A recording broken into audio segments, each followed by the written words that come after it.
Now I'm going to pull a fast one on you. So, every time an incarnation occurs, it feels like this one. See, it might be quite different.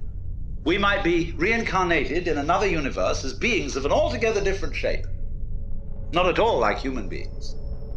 But because we were used to it, we would feel that that was the human shape. We would say, well, that's natural. Obviously, that's the way things are. So naturally, if you appeared in the form of a spider, you would look around at other spiders and say, well, yes, of course, this is natural shape to be in. This is the human shape. Something that is not us looks at us and thinks we look perfectly terrible. I mean, imagine how you look to a fish. Clumsy, cumbersome, stupid-looking thing. Because a fish is so elegant and graceful and can slide through the water so beautifully. The human beings can't even swim properly. So don't you see that in every world that comes into being or could come into being, it seems just like it seems now. And every species that you could belong to would seem like this one. It would have its up end of what is highly intelligent and its low end of what is not so intelligent. You would be aware of superior forces and inferior forces. But the things that appear to be above us are great natural processes. Only we think they're rather stupid, only very tough, too strong for us. Earthquakes, the elements. But at any rate, whatever level you're on, it always appears to be the same one. Therefore, naturally, don't we? We feel we're in the middle.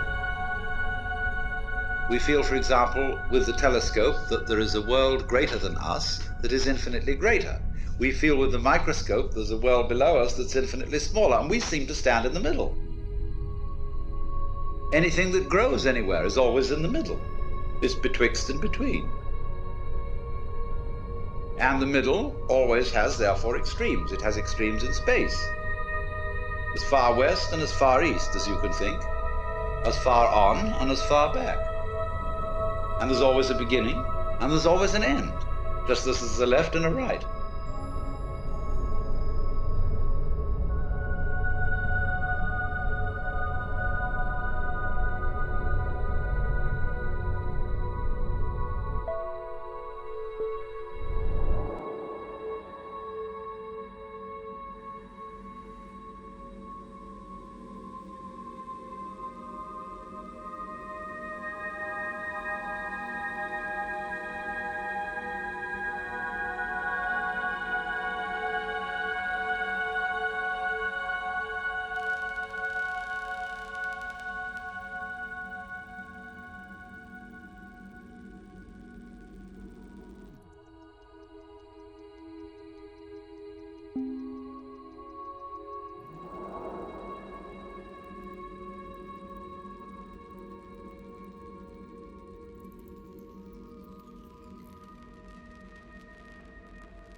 If you are aware of a state which you call is, or reality, or life, this implies another state called isn't, or illusion, or unreality, or nothingness, or death. There it is.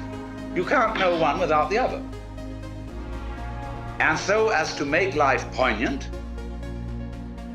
it's always going to come to an end. That is exactly, don't you see, what makes it lively. Liveliness is change, is motion. So, you see, you're always at the place where you always are.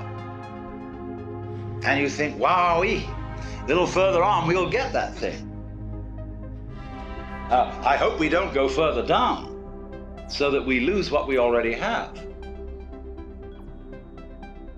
But that is built into every creature's situation, no matter how high, no matter how low. So, in this sense, all places are the same place. And the only time you ever notice any difference is in the moment of transition. When you go up a bit, you gain. When you go down a bit, you feel disappointed, gloomy, lost.